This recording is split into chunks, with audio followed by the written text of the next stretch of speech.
first memory of being very aware of my body was I danced professionally for Boston Ballet as a child. I was in their pre-professional program. And I remember one day in class, my teacher looked at my thighs and she bent down and got really close and looked at them and said, "What is that?" And it had not occurred to me that muscle, sort of thick muscle, was not okay in the ballet world. And I had also been playing sports, and I was running cross country, and I had developed some substantial quad muscles.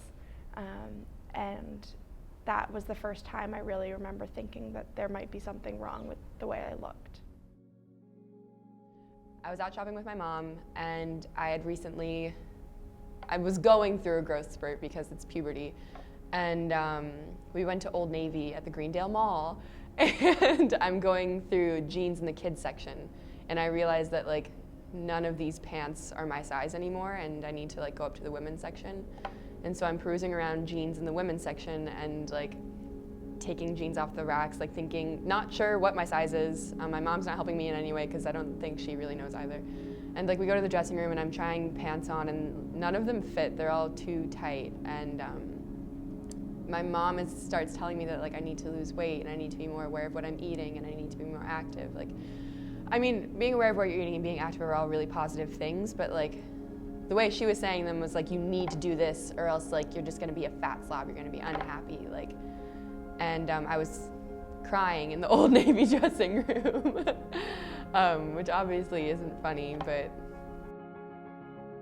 So I really do feel like my family is a source of all my insecurity in terms of my weight, because my mom knows what it feels like to be overweight and to be obese, and she's never wanted that for me, so she's kind of pushed me to go on diets, and she's made like subtle remarks about my weight and about things I'm eating, and she's like, maybe, I don't know, should you maybe not eat that and stuff like that.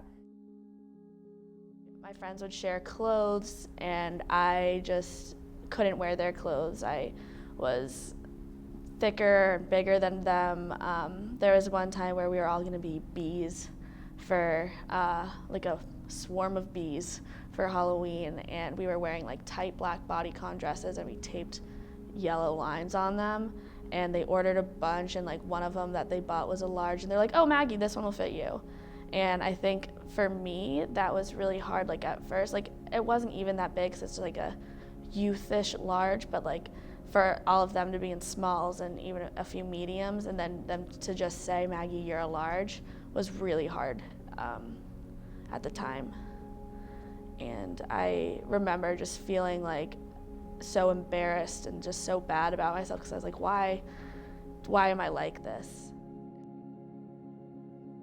So as soon as I realized that my body wasn't right, or my body wasn't what it needed to be, I began, dieting isn't the right word, I began starving myself.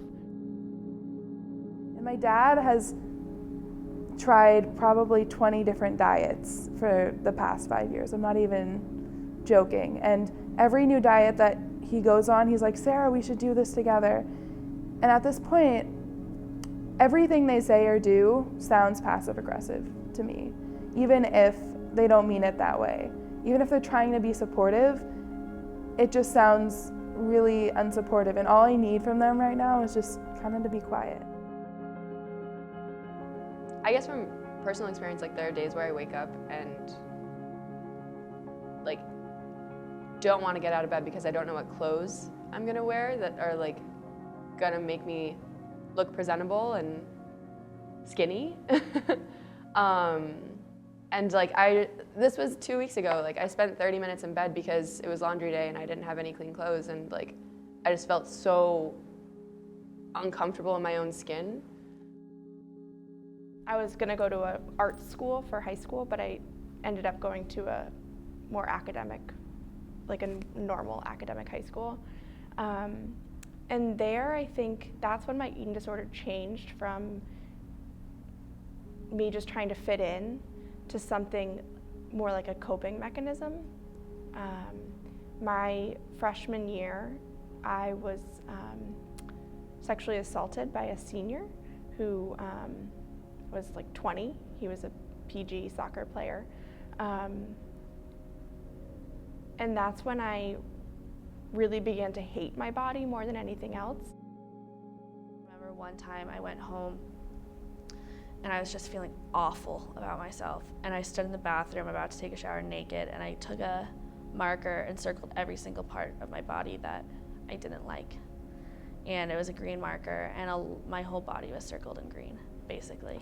If I could, I would have just circled around myself at that time. I circled like my belly, I circled my arms, I circled the back of my thighs, I circled my inner thighs, I circled my butt, I circled my shoulders, I circled my lower back and like my obliques, because I just hated everything about myself. I didn't circle on my face because I didn't want my mom to see, but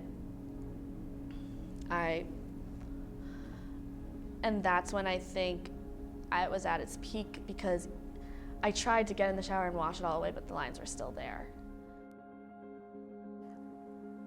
I feel like subconsciously I do equate my body with my self-worth. Like in my head, of course I don't. You know, I tell myself like that absolutely does not matter to like who I am. But I think internally that's definitely the case. And so once I started the self-deprecating comments about myself, like it all just went downhill, because it started with my body, but then it kept going, and I just felt like, oh, I should be better at this, I should be better at that, like why am I not good at this? And I just got so down on myself all the time, and it was really hard because my self-esteem just plummeted as soon as I started to realize that my body was different and that it wasn't perfect. I felt that the curvy body type that I had was somehow at fault for provoking him. And I didn't know, I guess at the time I didn't know what had happened. I mean, obviously I knew what had happened, but I couldn't process it. I think I was too young, and my eating disorder really just changed to a coping mechanism. And it was much less anorexia and much more binge purge. And sort of the bulimia track. And it all culminated my sophomore year of high school. I was in the shower in my dorm. I was at a boarding school, and I guess I passed out. That happens when you're bulimic, and I passed out. And I don't know how long I was there. I don't know how long I was in the shower, and I'm so lucky that I didn't get hurt. I could have hit my head. There's so many things that could have gone wrong. And that scared me. That was the first time I asked for help. And I told my parents, and they brought me home from boarding school, and I got into intensive therapy and met with a specialist. And I think what really hit home for me the most was when she did an EKG on my heart, and she said, I can't guarantee that your heart is gonna make it through this. We can help you gain weight and we can help you do all these things, but I can't guarantee that your heart is going to be strong enough to get through this. There's absolutely no question that everyone in this entire country has internalized what the media is saying about specifically women in general, and women's bodies needing to be thin and sexy and perfect. And I think that's part of the reason why media doesn't affect me anymore, because as weird as this is, I really do feel like that's just been said over and over, like not like to ignore that, and that I know that that's like a ridiculous standard of beauty. And so I kind of disregard the media as a source of like retaining my self-worth. What really affects me is people who I know who are speaking personally to me and about me, about my weight. Because I know when I watch media, they aren't speaking about me, they're speaking about society as a whole. I don't know, like everything coming to mind has just been like, I need to be in control of something, so I'm gonna try and be in control of my weight, but that's a really hard thing to be in control of. And I think with everything that's happened recently in the media, like all I can think about is how just out of control I feel and how out of control a lot of my friends feel and like just the public in general.